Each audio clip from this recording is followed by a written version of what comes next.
sikhulume nabosisi laba kumele siyevota njengabosisi mangali hulelelisi isikole lifuna ama-proof of residence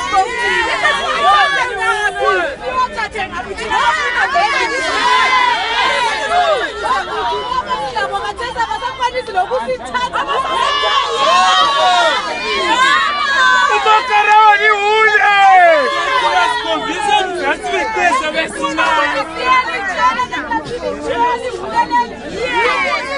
Zwana wana makarau.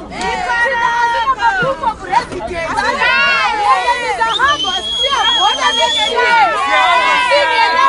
Proof of residence lao.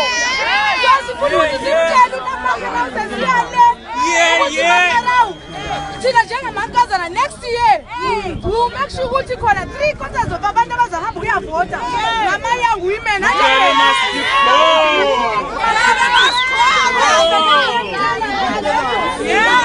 hayi bulawe